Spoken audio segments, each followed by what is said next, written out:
তোমরা যারা মোটামুটি 12 পাস করে আন্ডার গ্র্যাজুয়েট কোনো কোর্স করছো এবং হাতে কিছুটা সময় আছে এক্সট্রা, তারা পড়াশোনার সাথে সাথে কিছু উপার্জনও করতে পারো। আজকের ভিডিওতে এই সম্বন্ধে তোমাদের কিন্তু আমি জানাবো। তার সঙ্গে বলি, আমাদের চ্যানেলে নতুন হলে চ্যানেলটিকে সাবস্ক্রাইব করে আমাদের সঙ্গে থাকো। প্রথমেই বলি ফ্রিল্যান্সিং এর কথা। তোমাদের যদি লেখার হ্যাবিট থাকে অথবা তুমি গ্রাফিক ডিজাইন করতে পারো, সেক্ষেত্রে ফ্রিল্যান্সিংকে কিন্তু বেছে নিতে পারো। ফাইবার, আপওয়ার্ক এগুলোতে তুমি ফ্রিল্যান্সার হিসেবে কাজ করতে পারো অথবা রেজিস্টার করতে পারো। তুমি কোন ব্যাপারে ভালো সেটা তাদের জানাতে পারো। কোম্পানিগুলো এই ওয়েবসাইটগুলিতে কিন্তু লোক খুঁজতেই থাকে। তোমাদের যদি ছোট বাচ্চাদের অথবা ক্লাস 10 অবধি ছেলে মেয়েদের পড়ানোর ক্যাপাসিটি থাকে, সেক্ষেত্রে প্রাইভেট টিউশন কিন্তু একটা গুড অপশন।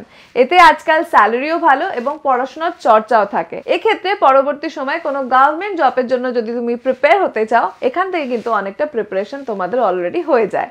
এরপর বলি, যদি তুমি ভালো ফটোগ্রাফি, ভিডিও এডিটিং করতে পারো, তাহলে তুমি সেগুলিতে ভালো আর্ন করতে পারো। পড়াশোনার পাশাপাশি এগুলো করতেও কিন্তু কোনো অসুবিধা হয় না। নতুন একটা কথা এখন এসেছে, অ্যাফিলিয়েট মার্কেটিং। অর্থাৎ তুমি যদি অ্যামাজন, ফ্লিপকার্টের কোনো প্রোডাক্টের রিভিউ করে নিচে ডেসক্রিপশন বক্সে তার লিঙ্কটা দিয়ে দাও এবং সেই লিঙ্ক থেকে দেখে কেউ সেই প্রোডাক্টটা কেনে, তখন তুমি কিছু কমিশন পাও।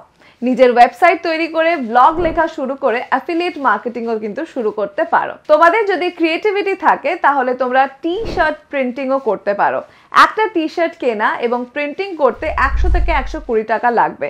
সেগুলোতে তোমরা নানান ডিজাইন, কথা প্রিন্ট করিয়ে অনায়াসে 200 থেকে 250 টাকায় কিন্তু বিক্রি করতে পারো। ইনিশিয়ালি বিক্রিটা বন্ধু বান্ধব, রিলেটিভসের মধ্যেও করতে পারো। হোয়াটসঅ্যাপ গ্রুপ, এফবি গ্রুপ এগুলোতেও কিন্তু তোমরা বিক্রি করতে পারো। তাহলে তোমার যে কোনো ট্যালেন্ট এবং প্যাশনকে কাজে লাগিয়ে অল্প এজ থেকে কিন্তু তুমি টাকা আর্ন করতে পারো, যদি ইচ্ছে থাকে। আর আমাদের এরকম আরো ভিডিও দেখে নেওয়ার জন্য আমাদের চ্যানেলটিকে সাবস্ক্রাইব করে নাও।